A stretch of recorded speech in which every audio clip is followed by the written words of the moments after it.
significantly showcase to these amazing women that are going to be speaking on the staff. I want to thank, first of all, I want to thank Addison House, Max, Addison House, the entire sales team is right over there. Thanks. Any of you have a question, Max and the sales team can help you out. If you have anything really real estate, you need to some furniture. So I'm going to go ahead and give it to Danny O'Hara. Danny O'Hara is a very, very good friend of mine. Now, for several important people here, I have Jesse Army from Severa that's here. I have, who else is here? Sorry. But anyways, I want to thank everybody for coming here. Hopefully I'll see you guys in September. My next event in September is going to be dealing with crypto, real estate, and technology in Billport. I have international developments coming from Dubai, Costa Rica, Mexico, and of course, we'll have from Doral also. Alright? Thank you, Jesse. Appreciate it. Thank you all for coming. By the way, you're all important people. All of you. Alright, so I want you all to say, applaud yourselves first of all. You're all very important. And I feel very fortunate and quite a bit intimidated because I'm up here with a great group of women that have been very, very successful and done some very wonderful things. And I'm very excited to celebrate that. We were going to do this last month during Women's Month and with celebrating women, but there was a challenge, so we had to move it. But it's a great thing to be able to celebrate women and the fact that we've had so many equality and processes to improve and promote folks in industries and business around. And some folks on this particular panel have been extremely successful in helping that worldwide. So we're going to dive into that a little bit. They didn't sit in order, so we're going to jump around. But they didn't know the order, so it's not their fault. Okay, so Ali Eichner, Development Officer for Continuing Companies, oversees all developments in South Florida market, specializing in large-scale group and residential luxury developments. Continuing South Beach was one of their projects in Miami. They also recently sold out La Bahia, which I believe they had their groundbreaking today, and congratulations to that. So, Ali, please say a few words. Well, I feel like we just said everything. We are New York developers who have recently entered the South Florida market, and I personally am very, very excited about the horizon and potential. Obviously, like you guys, this community is so amazing. This is not happening in New York right now, so it's just really amazing to see the excitement and just the energy of the industry. So thank you for having me. Thank you for being here, and thank you for everything you do for the industry. Annick Timmer. Annick Timmer is the managing broker for Allure Realty in Miami, which is featured on Netflix, selling Tampa, and long-time South Florida resident. She has been delivering full-spectrum residential real estate sales and marketing services to her valued clients since 2010. Outside of real estate, Annika takes a great pride in her charitable endeavors. We're going to dive into that more. Servicing her community and serving as a board member for the Key Safe, whose mission is to assist and empower victims of human trafficking. Wow. Please, have a good.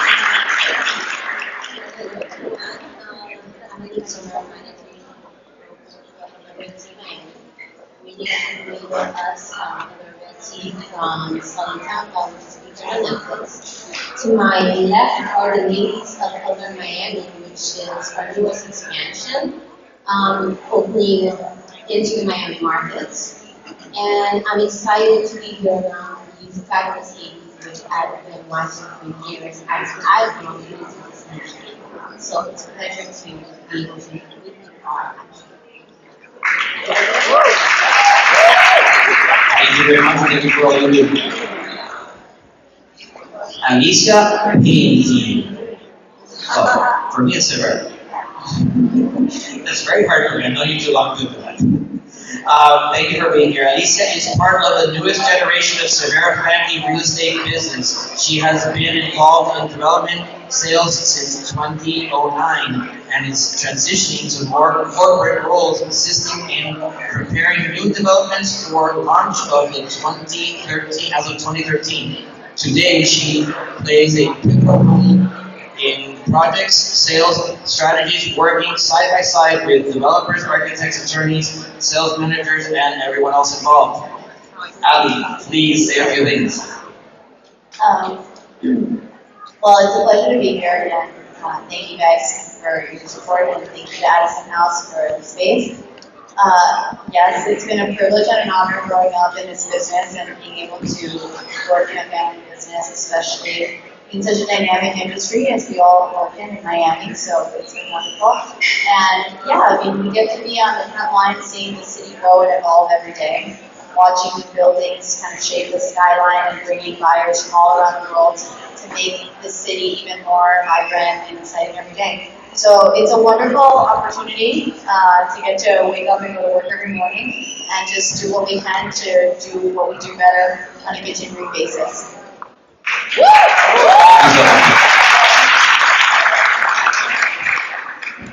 Nadia Fernandez, Vice President of Development Sales for Fortune International, born in Cuba, more than 20 years in the real estate industry, has sold 10 developments, including one in Buenos Aires, Argentina, and currently is in charge of 7 projects: Una, Missoni, District 25, Baccarat, Casabella, Nomad, Wynwood, and Oakland Park Tower, and working, excuse me? Not that.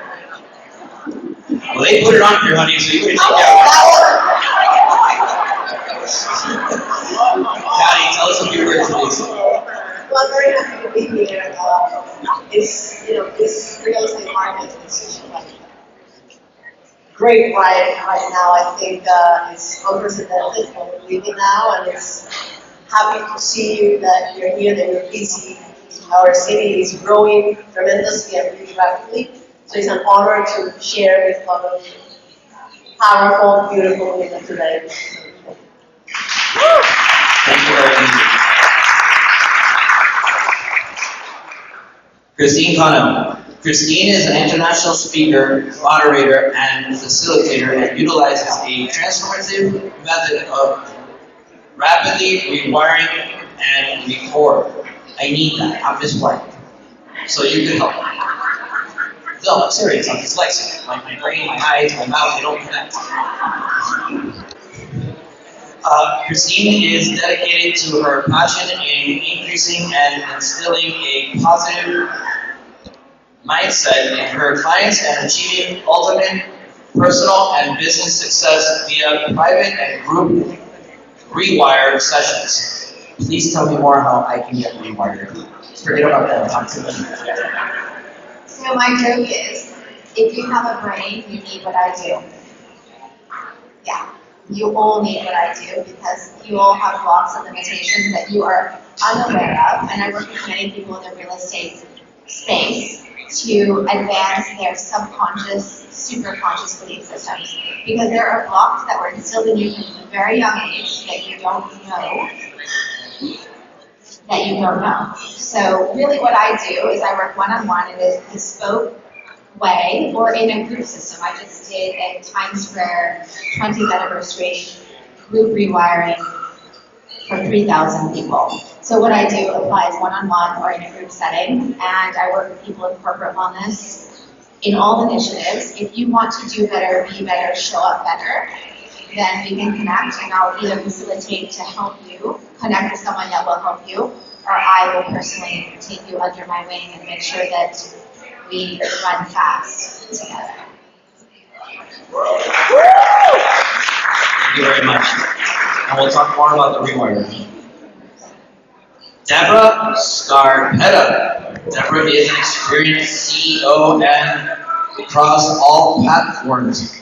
As president of DJS, she has acquired a prestigious roster of clients in luxury sector of including real estate. She is known for her high-level strategic branding and marketing capability.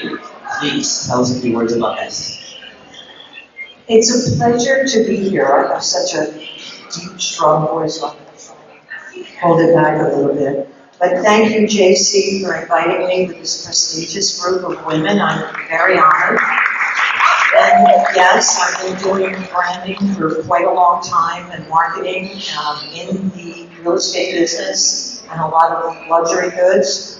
I love the pretty pictures. And then all of a sudden, I realized I needed to put a brain with those pictures. So I'm now partnering with Alex Augustine and his team at Trem Group. So it's now DJS plus Trem. So beauty with a brain. Very good, thank you very much. Okay, Lady Dee Wong. This was a long one, and there's so much here to go on. You have a lot that you have done worldwide. Congratulations and thank you. Lady Dee Wong is an award-winning international keynote speaker, angel investor, Hollywood film and TV producer, financier, business and speaking coach, best-selling author, and philanthropist. Anything else? Hold on, there's more. Her company, the Yes Academy, offers premier entertainment and entrepreneurial memberships programs where she educates her clients hands-on with her skills in business, speaking, pitching, networking, PR, branding, marketing, and investing. Dee Dee, please say a few words. There's so much more. I just couldn't keep going. Well, first off, all of you look amazing, by the way. I am from Los Angeles. I live in Los Angeles, and I'm going to be here, moving to Fort Lauderdale very soon in 3 months. So thank you. I'm so excited to just meet all of you with beautiful energy. It's about growing your network, and that's why you're here. And I thank you for showing up. To be here with all of us. I know you trusted JC for bringing all of us together. Powerful group of women, my goodness. I am not in real estate, but I'm on the other side. I buy real estate and grow real estate. So for sure, come find me if you have great projects going on and you need some funding. I know all the people who have the money. And would be willing to put together a fund and make something happen, hotels, resorts, you name it.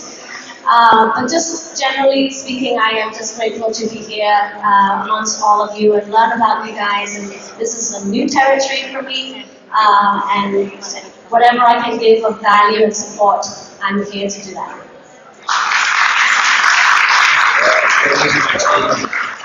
We have one more panelist that unfortunately couldn't make it. Christina Pappas had a medical procedure and kept her out of this panel. But she's an amazing person. She's a dear friend. She is a third-generation heiress to the Heist company. She's our current president for Florida Realtors. Overseeing 260,000 realtors in Florida. We became the largest state association in the country. So a big applause for her. She really wanted to make it to the last minute, so please give her a big applause. Okay, moving on to our first question, and by the way, I'm going to mix in a few things. Jason doesn't know this, but I have some personal facts for the individuals that are sitting here, and I'm going to ask them as we go through this process.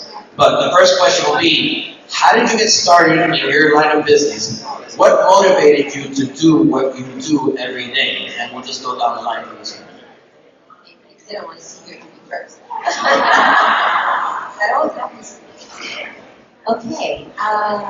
Speak it again one more time. How did you get started in your line of business? And what motivated you? I've never been one to chase purpose. I feel like purpose naturally finds you if you're open and receptive to things. And this is really what happened with me in real estate. I've always been a curious child, as you said. My mother used to say, you're so nosy, you're so curious. But that curiosity really landed me here. I was at a restaurant. I'm from Haiti, for those that didn't know that. And we had the earthquake. when we lost over 300,000 people, which is more than the count. And I was sitting at a restaurant trying to figure out what my next move would be. My business had crumbled down here. I mean, with everything else on the island.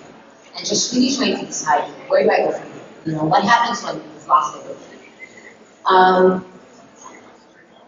And next to me was a gentleman at a restaurant having a conversation, clearly a foreigner, not from the country, and was having a conversation, again, my curiosity, nosiness, as my mother likes to say, you're so nosy.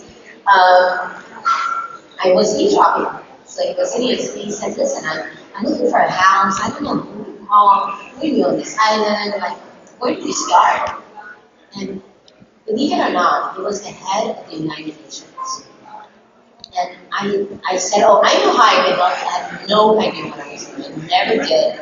I've always been involved with building, development, sales. I come from a family that has a history in construction. I've always been an entrepreneur. And when you have that entrepreneurship mindset, you always know how to survive. You always bounce back. So when he said that, pulled my hair back. I said, I can help you.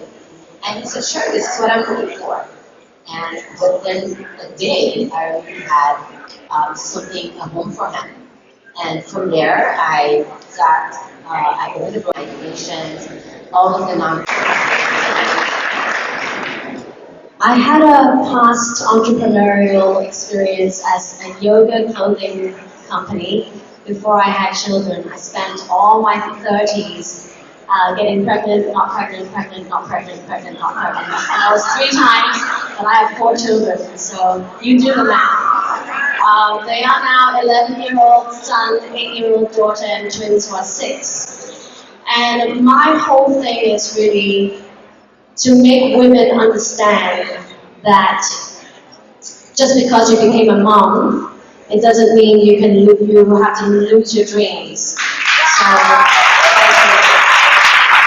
and my whole mission, what keeps me motivated and what got me started was after I had breastfed my last 2. I had a 40th birthday party, and I had all my friends come and write a word on a rock, so that when to describe me. And I thought, on the sad and miserable days when I needed some inspiration, I can count on these rocks to keep me lifted and keep me happy. One of the rocks said, "Get shit done." And, that really inspired me. You guys think about what you're really good at and go for what you're really good at, so you never have to really work in your life. And for me, it's getting shit done, meaning I'm very organized, I follow through. When I promise you I'm going to do something, I'm going to do something. I'm a woman of integrity. And for me, most important is when you promise somebody you're going to call them, you're going to be punctual, you're going to be somewhere, that you do that. And that is how you create credibility and trust with relationships. And so what keeps me motivated is just being a human and working on being a good human to other people in support of what their dreams are. Because the money, if you do that to other people, will come very easily, and it's a bonus. So that's how I got started 5 years ago. So.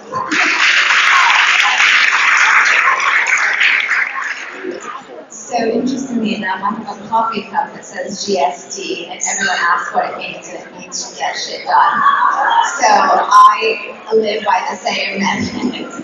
And Dee and I actually met in LA at a film premiere of a film she produced about human trafficking. And so there's so much synergy with every person that I meet that I just really can't make all these things up.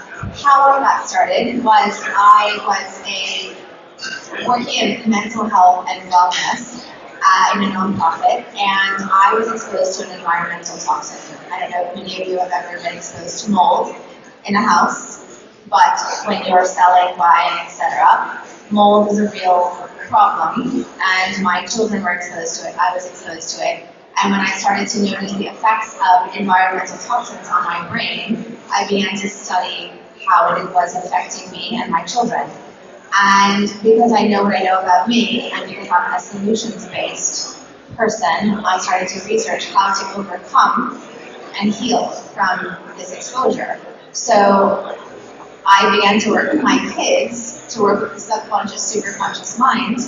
And in working with my kids, I started to get organically referred to other children, other parents, and heal and help other people navigate their own journey.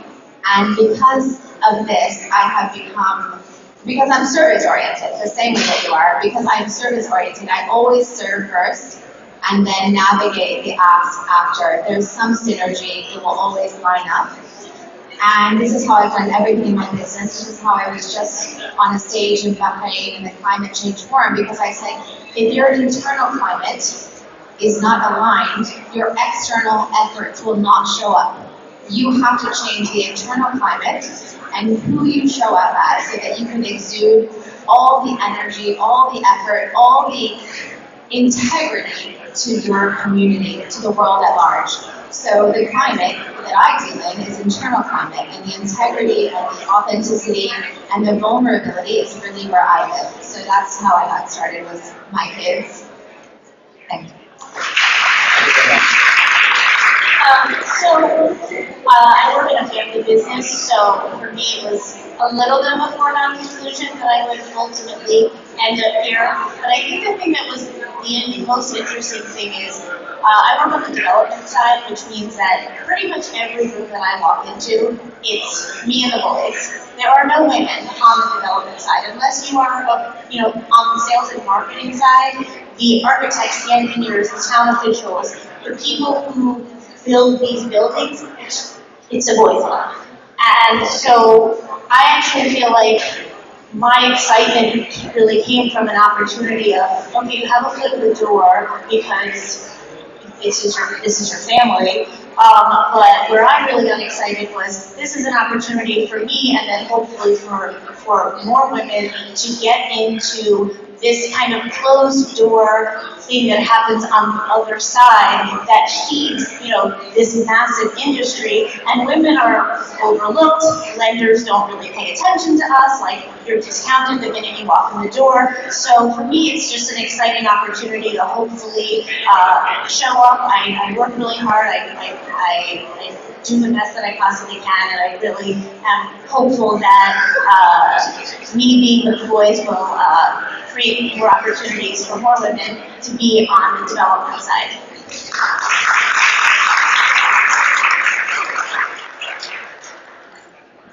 So somewhat similar to Ali, I also work in a family business. And there was strong lobbying to get me involved from a very young age. So when I graduated from university in 2009, and there were not so many jobs to be found, everyone was like, oh my gosh, you have your license. And I was like, okay, great timing to become a realtor. There's so many properties flying off the shelf right now. But I remember I didn't know what to do. And my mom looked at me and said, be the first one in, be the last one out, and unless it's legal, immoral, or unethical, say yes. And it really did kind of like frame my first, 7, 8 years, like anytime anyone asked me for anything, I would just say yes. And you get so many opportunities that way. It opens so many doors. There's so many things that people don't want to do that incredibly will give you so many other opportunities if you do that. And so,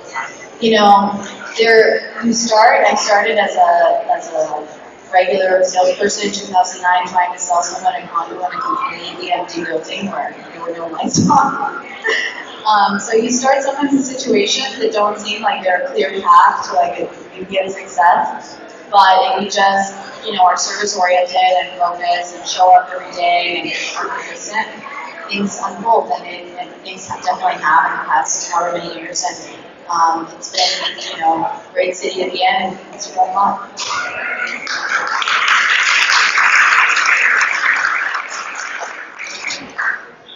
Well, I hate to repeat the story, but basically my family are contractors, they're engineers and contractors in New Jersey.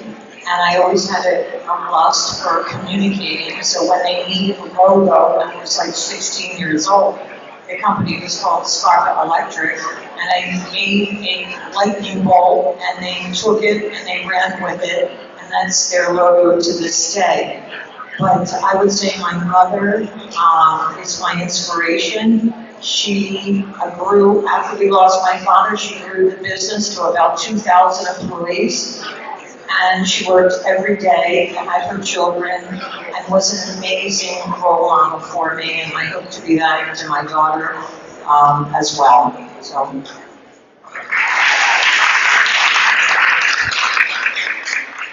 How I started in real estate, it was really pure chance. I was just looking for a job. So that was 1999. And I got a job as an assistant for a company, real estate. And that was how I started. And from there I loved it. And it was kind of like an acronym. Everybody was telling me, you should get yourself, you should get yourself.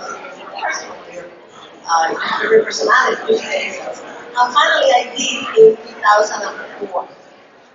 And it was a great ride again. I did start with Addison House, so it was a great school. And work hard, have a word, have integrity. Do what you say you're going to do. And from there it was all empowering other people that I could see that have the talent and the potential to grow. And my first team that I found as a sales director, some of them are here. We're all rookies. They had never sold in construction, they were doing sales, and they were doing something else, they were studying. And I said, someone gave me the opportunity to be a sales director for me as a salesperson. And I loved it. I love the fact that we get the project together, to be involved in the process, and to really start doing strategy to accomplish the sales. And I could be seen that to this day they are my friends and they're all very successful companies. And seeing them grow was my biggest accomplishment. And from there on, that why I do what I do, and my dream gets me out is to be able to yes, get the project together, make sure that the project sells, but it's to get the sales teams and see them achieve the goal that they need to achieve, which is to sell out that product. But to see them grow for me is what really gets me every day. Thank you, Mary. We're going to meet with Mary. So, you talked about your biggest accomplishments. What was one of your biggest challenges coming into your career? The career. Challenges. Well, the challenges is a lot of people do the same thing. So if there's just one challenge, there's a lot of people. There's a lot of realtors, first starters. So when I started, I was bad, and again, that's what I think it comes to. Almost 60,000 in Miami. But 60,000. you do what you're supposed to do, and again, you have to work. You work hard. You set yourself apart. A lot of people work hard, but there's a lot of people that, I don't know, maybe integrity is a big part. So a challenge was kind of like to set myself apart, making sure, on another note, that to be successful in this business, you don't have to really do wrong to anybody to get to where you are. You can do the right thing and still get to where you want to. So do the right thing by you and others, always. Stay focused and do it. Love that. That's amazing. Go ahead and bring it down the line. One of the biggest challenges is to always be current, to always be at the top of your game, to always be at the cutting edge. I have always tried to look at what's new and be open to it. The other challenge is getting my clients to be open-minded. You know, we have a situation now where it's used to be Web 2.0. Well, it's Web 4.0. And yet everybody looks, you spend time at the pretty pictures, and the pretty pictures lie there dead. They do nothing for the real estate business. And it's imperative that the business move forward and that they learn what Web 4.0 is all about. To Gary's point, a lot of people in our industry don't necessarily keep themselves up to point and up to date with stats and information, but the buyers today have so much access to information that they know more than the people they're dealing with, and so a lot of the folks that keep themselves up to date actually shine and rise to the top. So both of you help each other out a ton. Ali? Yeah, I was going to say that the constant changes in our industry is the biggest challenge. It's a recurring theme. It's like things are always changing. Suddenly you do only virtual presentations, and it's like, how can you create the best virtual experience? Things are changing. I was still at 3.0, so I'm sorry. I missed that jump from 3.0. So clearly I still have some challenges ahead of me. But I think that's one of the biggest things, trying to figure out constantly what's the next change that you can adapt to try and stay current, stay ahead of it, and not let it happen before you can realize it's happening. The way you do business, you get a mindset. It's almost like your ego. You see yourself one way, that's the way. But in today's world, it's like a hard shell. You've got to break that hard shell to be able to be fluid and nimble in the environment you're all in. So you'll get to 4.0 shortly. So for me, probably the biggest challenge, because the side of the business I'm on is such a closed door, like you can't get in. So I'm in, but every room I'm in, I am the least knowledgeable person. Everyone's has all 20, 30 years experience, and I'm fairly new in the industry. So I think the thing that's interesting is lean into being different. You bring something else to the table. You're new and you're young and you have fresh ideas and a fresh perspective. And figuring out kind of how you can carve out a space for yourself that really allows you to shine in the fact that you're different. Probably, that's kind of been the biggest, you walk into a room and you're like, wow, okay, everyone has just been in here forever. And how do you find a way to get around that is, for me, it's really just been be different and be happy that you're different and lean into that. Ali, you said something that resounded with you when you first had your opening statement, was that you felt that you were in an industry that you're in the boys club. So my mother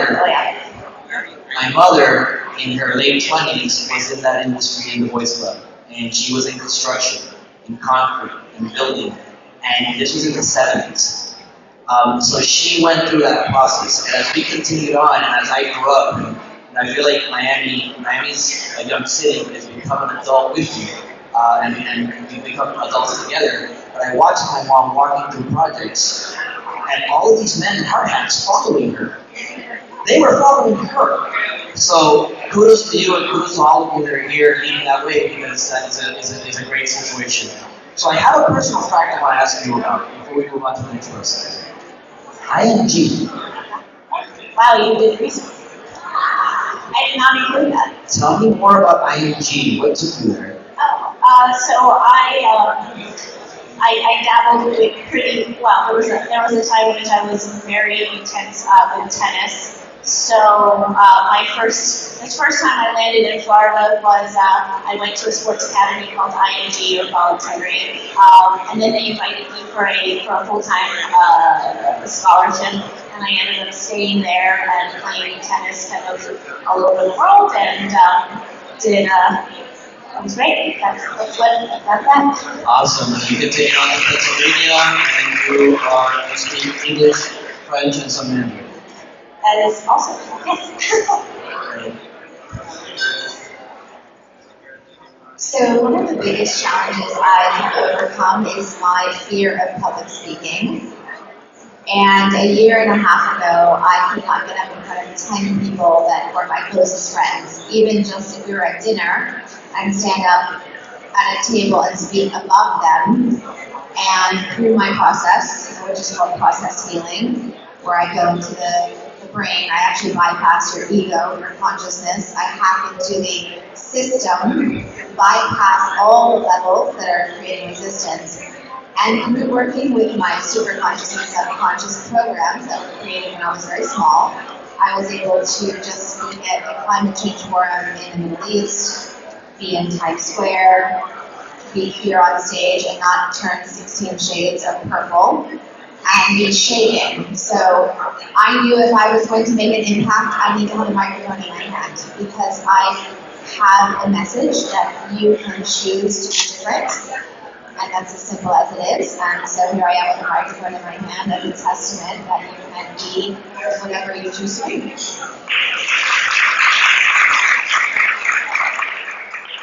So my personal challenge growing up and coming to America from Hong Kong is that my father, who is my hero, wrote to me in a letter back in the day when he still wrote an actual letter, saying, "You will never make it in America because you are a foreigner."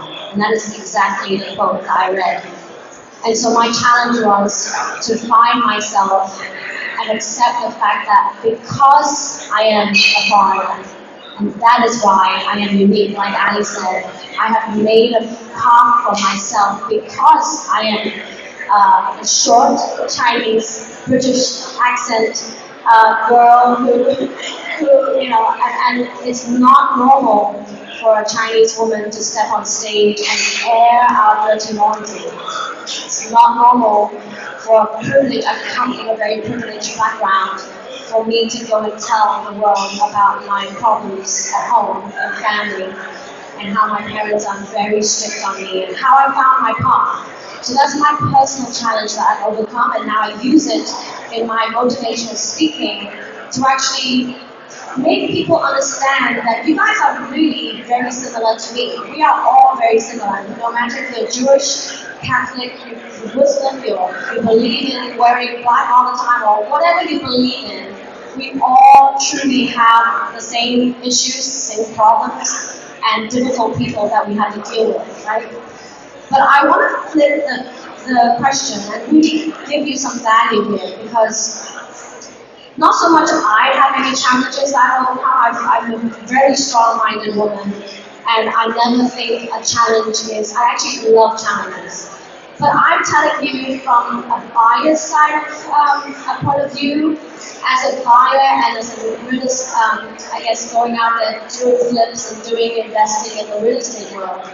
When I come across one of you people, like as you said, there's 60,000 in Miami, what I find that not you, but real estate agents generally don't stand out is because you do follow the rules, right? You do follow dressing up in a suit. We want them to follow rules. Yeah, we want them to follow rules, but I'm telling you, as a woman who has broken all the rules, that you have to find something about yourself, be unique, like Ali said, that you can stand out. You know, you can stand out. I'm not saying break the rules like legally or contracts and all that, of course not. I'm talking about your personality. So ultimately, my message to you today, for you to be better at what you do, is to improve in yourself. You've got to find people who you want to surround yourself with. You've got to find people who lift you up, to make you feel good about yourself. The people who are naysayers, the people who are not in your wheelhouse, not vibing at the same frequency, kick them out. I don't care if they were your friends since they were 6, right? You really have to, because if you can wake up every day with positive energy, positive vibes, even when you're going through challenges, and you can smile and give people good energy. Anytime you meet a buyer and show them, give them great energy. It's not about the house, it's not about the curtains or the floors, it's about you. They are going to want to help you and support you in buying your property because they like you, and that's how I have made a lot of money and relationships by just giving goodness to people. Hold on to that mic for a second. That was amazing, and I really appreciate the tribute that you, the information you put into the group.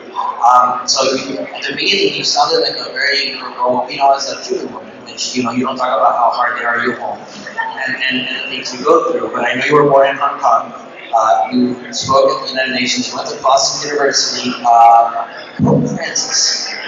Tell me about that. I want to hear about living with the Pope. So yes, with my success and the money I've been making, it's enough to buy a lot of handbags and shoes and all that. But what got me into philanthropy is I got an opportunity to fly to Rome last year, May 2021, to work personally with Pope Francis. And you can do so much in your success, and for me it's really about giving back with my faith. I believe in God. I'm very spiritual also. I'm not religious, I'm spiritual. But I also pray a lot, and I'm very thankful for all my blessed life and my children and my husband. So when I got to meet Pope Francis, some naysayers, oh, you just met him, you just took a picture, right? Like, no, I actually sat down and spoke with him, translated because he speaks Spanish, and actually got to understand the foundation that I'm helping. So his foundation is called Escolas Occidentes, and is helping younger children and young youth to really incorporate liberal arts. He's very free. I don't know if you know him well, but he's a liberal pope. So he wants children nowadays to not just focus on books, but focus on entertainment, sports, the arts. And so I've been chosen as one of the 12 apostles to expand his foundation in America. Excellent. I did notice that the Spanish was your last language listed, so we got to work on how you're going to start that out. She also has English, Cantonese, French, but Spanish needs to go up to the top of the list. She's also Sweetie Dee and Dee hashtag Sweetie Dee and hashtag Dee Wong from Hong Kong. Yes. So the biggest challenge I faced when I moved to South Florida was the stereotypes. Being from Haiti, being a minority woman, and finally moving my own space. Because when you're from the islands, you're not an African American, and you're completely something else. You're Caribbean American in some degree, which is European influence, Spanish influence, African influence, American influence, and it's very challenging. It was very challenging for me when I moved here. I didn't feel like I fit in. I wasn't African American in that sense, and I wasn't American, and I was a European. I was really on need of my own, and it really forced me to look within, to strengthen myself, and to be okay with being me. Especially in South Florida, where if you still look around, this playing field is changing a bit, as you look around the room. But 3 years ago, the room didn't look like this. And I had neighborhoods where I could not post my picture on my signage because I wouldn't sell. Or I had people come to my open house and make comments that were very hurtful. So, what were my challenges, and these are still, unfortunately, in the world we live in, challenges we deal with. It's changing over time, but it has not yet changed. And this is why shows like Selling Tampa, why I wanted every single one of the ladies in my team to show up and support today, so that you can see them for yourselves, because we are fighting very hard on this market to achieve, especially in the luxury market. It's even more of a challenge. So I hope I can count on everybody's support to keep rooting us on, because we need it. It's not easy, and but we're fighters and we'll keep pushing. So, Did you do real estate in Haiti at all? And if not, do you know how different real estate is in Haiti to here? And tell us a little bit quickly about your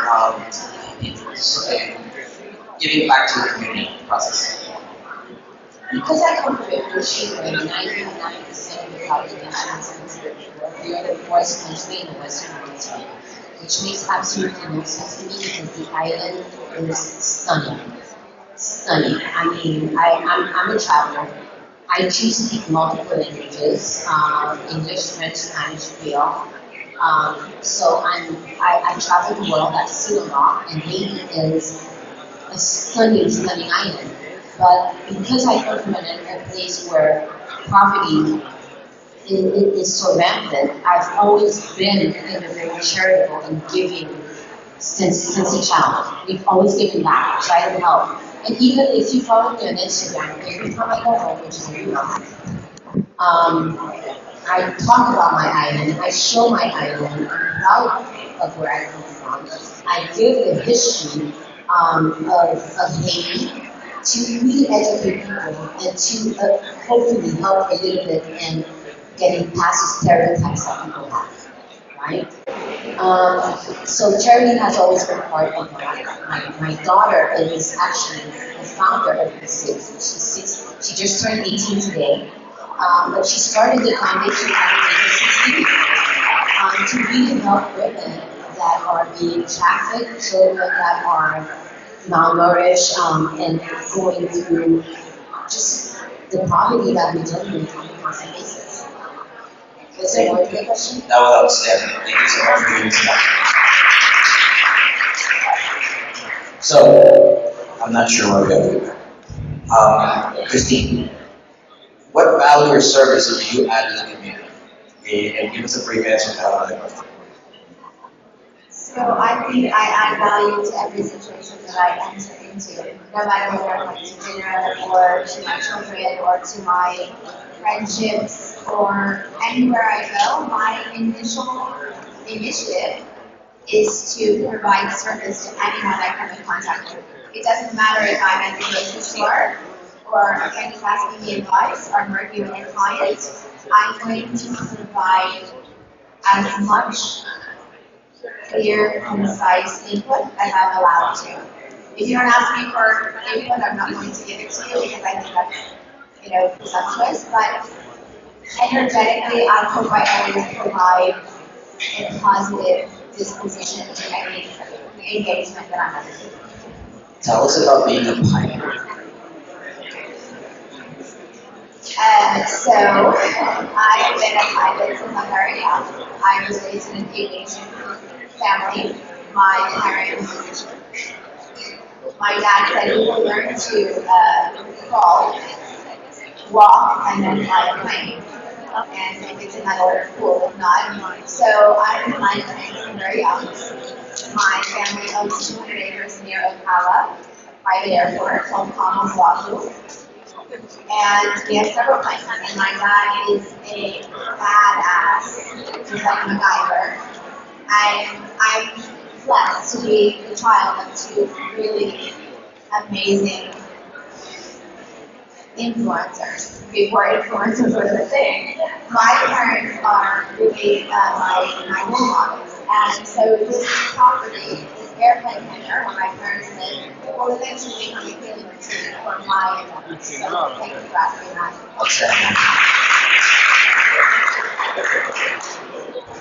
Do you remember the question? Of course you do. You're welcome. I would have forgotten it for sure.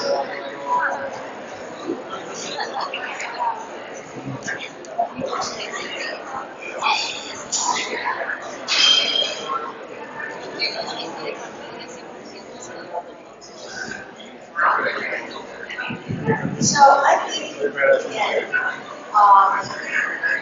the confusion is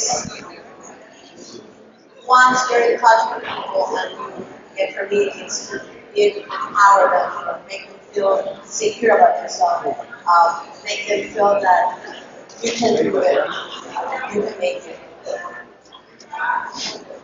Bring out your superpower. And I think again, that's what gives me pleasure, and it's the function that I do. I think it's, or at least I think so. I have a lot of my sales teams here, and yes. So seeing people actually grow and feel secure in themselves, and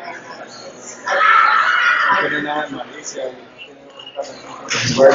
So I love everything you said about team building, and I love that you do that. And to me, that's also one of my favorite things. I see here that you graduated from FIU, you've been in the industry for 20 years, and you also have a ton of languages that you dabble in. But I think the team building process was outstanding. And I just wanted to ask you, did someone instill that in you, or did that's from you? I mean, how do you feel about the migration, and so many of us in South Florida have had our parents and family members do that. Did that, how did that affect you and your success, and who instilled the team building process in you? so again, so I migrated here pretty much on my own. When I got here, I didn't have an entrepreneur, so it's not what happened. So I have to kind of like follow my path. And I think in doing that, that's why I like to kind of like give back there. Give me opportunities that actually I learned from. And I want to keep like that. I want to be able to give that to my team members, the people that work with me, my friends. That's what I do. So yes, it did had a lot to do with it. I think I have great mentors in the industry, development side, or the side, and this is one. So, in the related group, I have great people that have actually kind of like formed me who I am today, and still taking opportunities and guiding them. Thank you very much.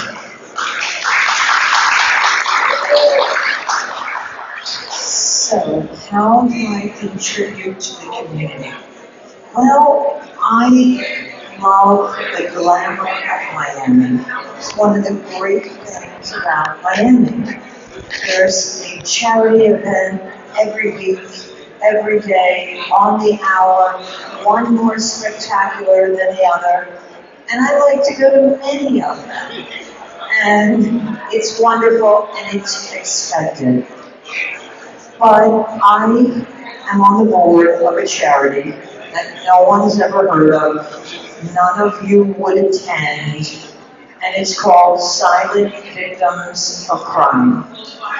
And it's about children of incarcerated parents, which in America there are over 5 million children. In Florida, there's about 280,000 children whose parents have been taken away personally and grew up in criminal environments. And these kids are amazing, and I've not met one bad kid in the group. And I've kind of dedicated myself personally to this little charity that no one's ever heard of. And the woman who runs it, is an amazing woman, and that's what I do on the side, and it's fun. My father was the largest Hispanic electrical contractor in the state of Florida. So we can share a little detail. Interesting. Ali, help us out. So I've done a lot of different things in locally in different community activities. I've been on involved in like boards for young professionals network, like the Association of Realtors, and professionals for the Museum of Science, the Boston Museum of Science. I worked very actively with United Way, the Impact Council, where we would essentially, it's a group of volunteers, essentially produce and read all of the grants that are submitted to United Way for funding. So if you guys want to do something, like don't know what to do, they're looking for volunteers that actually have to read these applications and assess and would visit the institutions that are allegedly providing community service. Because sometimes they are really providing community service, and other times they are being more opportunistic than they should be. So there's a lot of great things to do and get involved. A lot of people are doing things at a very big level, but I think that there's a lot of great local organizations that you can get involved with and that I've found a great amount of fulfillment interacting with over the years.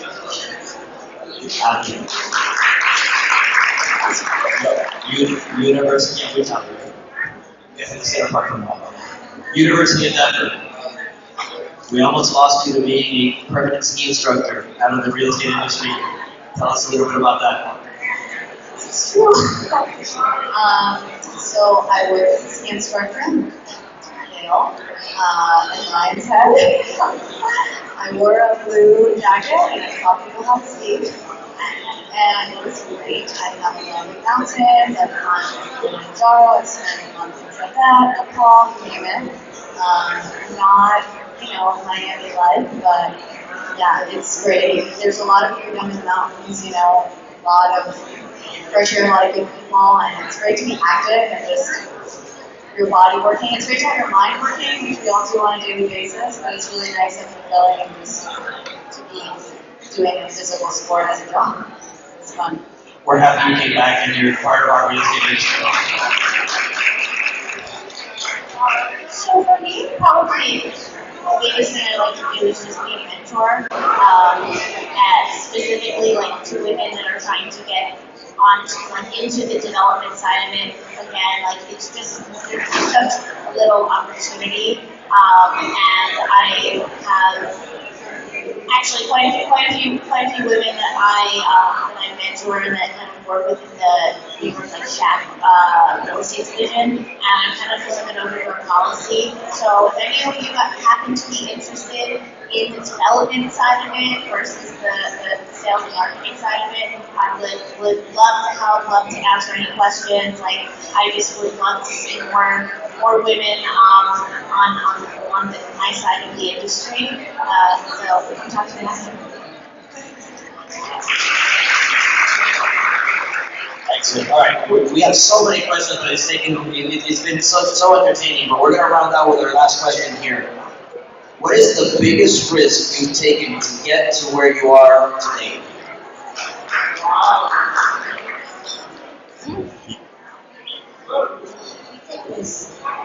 I feel like I take risks to be someone recently said that you said yesterday.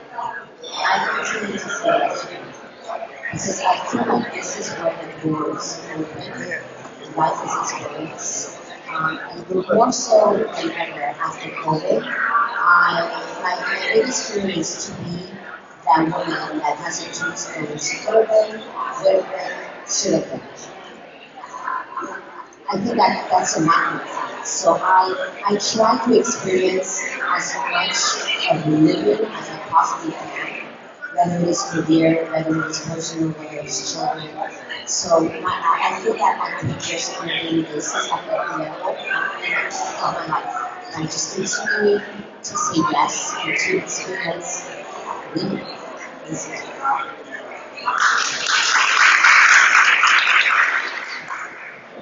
My biggest risk is investing in myself. The very first time I decided to really jump into the world of speaking, becoming the best public speaker I can imagine myself to be. And I was in a seminar where one of the speakers was selling a course for $50,000. And without a blink of an eye, I don't know how I found that money.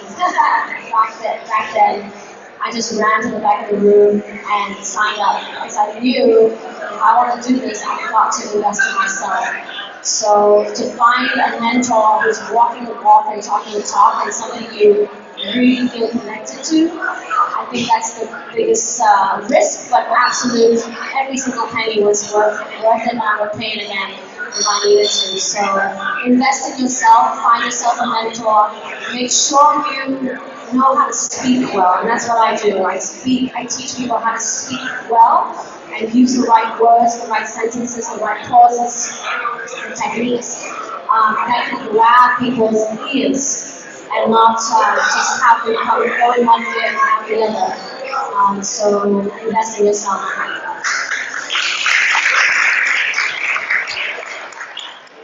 So very similar. I think my biggest thing was trusting in myself, trusting that I have the tools inside of me and being able to uncover them and invest in myself in a way that I know that all I need is within me and with my higher source. Trusting in your higher source, whatever that is, Allah, Buddha, God, Jesus, it doesn't matter. Trusting in the highest version of yourself and investing in that is going to be your biggest impact. And then communicating effectively, like Judy is saying, communicating in a way that is so authentic and vulnerable and meaningful that you create an impact with each and every sentence, word, energy. It all is investing in yourself and trusting that you have all the capabilities and bypassing anything else that is something you've been taught is untrue. Create your own truth. So for me, it's definitely just choosing to get into this industry in the first place. I spent about 10 years in the fitness and nutrition space, which is, super easy to be a woman in that space. Like, it's almost expected. It's just, you're peppy and you're fun and all the things about me work really, really, really well in that space. And they do not currently work that well in the space that I'm in. So that, obviously, like choosing to dive right in, like head first, and going from an industry where I knew I could win to one where, like, let's see, we will. That's the biggest challenge, and I really think that just go for it. Just dive right in, 2 feet, and don't look back, and I'm sure the sky's the limit for everyone in here.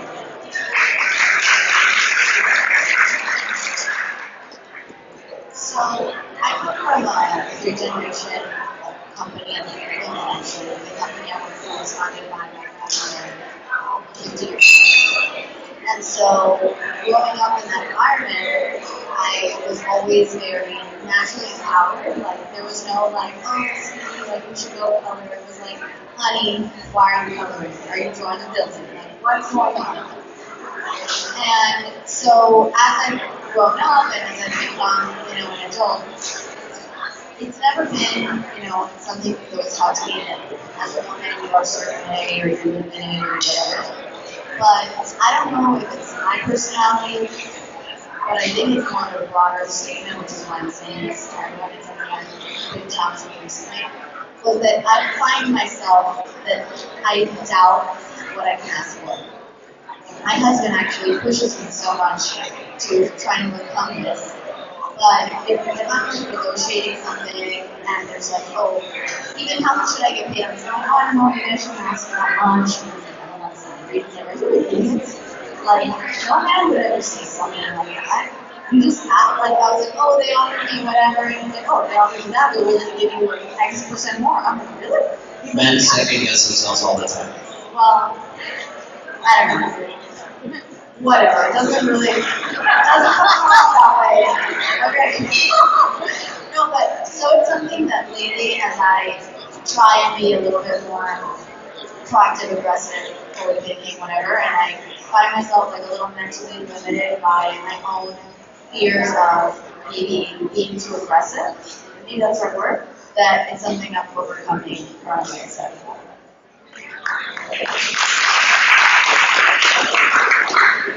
The biggest risk I've ever taken is getting into business at all, because it's an unknown. You don't know how well you'll do, you don't know how far you'll go. And it's always wonderful. When I got into business, I had a steady climb, up, and then 2008. And coming down off of that was pretty brutal. So, I've written 2 books about it. It's called Business SOS, because it's easy decision making when you're going up, not so easy when you're flopping your way down and then trying to bring yourself back up. So the business in general is risky.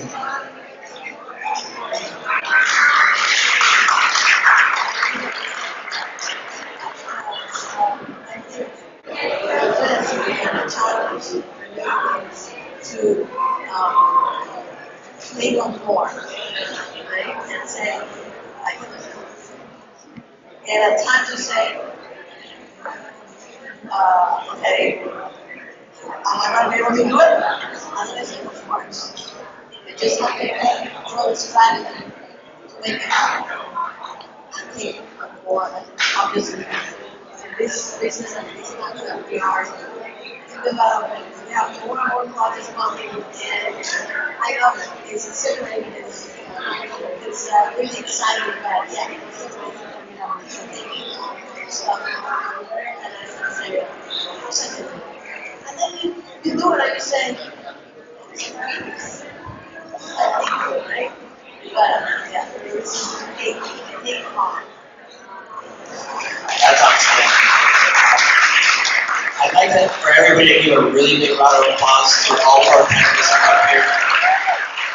It is such a diverse group, wonderful, powerful, successful women, and it's just so exciting to see that. I've been a long-time member of the Women's Council of Realtors, and I encourage all of you in this room that are realtors to also become part of the Women's Council of Realtors, promoting the benefits and improvement and help for women in our industry as well.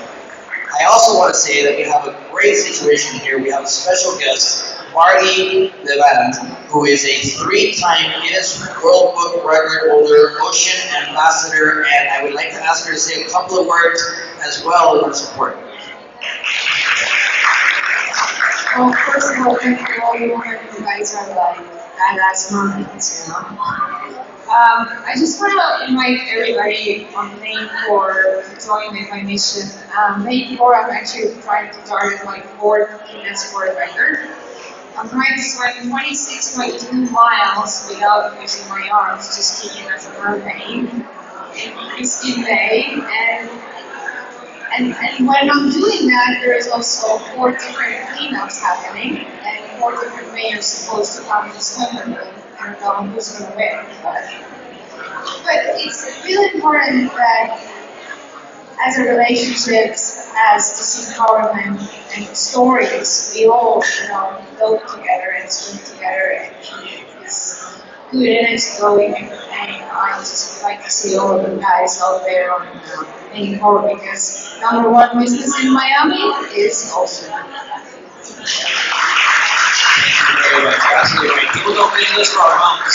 So we need to take care of our waters, our ocean, clean up. It's very important. So I wanted to talk about JC right now because he has been doing an amazing job with all of these events that we've done.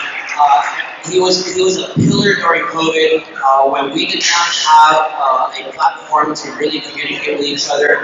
He really stepped up. We didn't only communicate in Miami, we communicated across the country, around the world through his efforts. And so I really want to compliment him, and I'd like for everybody to give him a really big round of applause because it's amazing what JC has done here. JC has a few words for us. Thank you. Well, ladies, thank you very much. I really appreciate it. It was an honor having all of you here. Hopefully you guys are taking something from this. It's a pleasure having you all here. We have plenty of food so you guys can enjoy it, plenty of alcohol. You can please visit sponsors. Once again, thank you very much. Thank you, Daniel. If it wasn't because of Daniel, when the pandemic happened, I would have not kept moving forward with the real estate showroom. So it's because of him that behind all this, he called me on one day, told me how to set my mind, so I figured, hey, let me give back to the community in a different way so we can have the event. Let's do it online and very, very successful. Thanks to Severa, Fortune, Sotheby's, other Williams, Ties, everybody supported, everybody was online. We had some amazing panels, great numbers, 400 over 1,000. We just kept seeing the video. Thank you very much, I appreciate it. And then I'll see you guys. I just want to say one thing. I know there's a lot of nonprofit and charity efforts here, especially what you're doing. If I can provide a food rewire session, especially for children, for anyone's nonprofit, because I'm here to serve. If I can do a mindset session or a food rewire session for anyone's charity, I will do it for my own benefit. I will do it for the community benefit. I'm here to add value and service to each and every endeavor that you all are doing. So if I can be of service, please come and ask me and we can connect. I would love to continue to engage in that way. Thank you very much. So let's have another really big round of applause for all of our panelists, everybody who's here, and all of you. Thank you very much. My name is Danny Guerra. Thank you for coming out.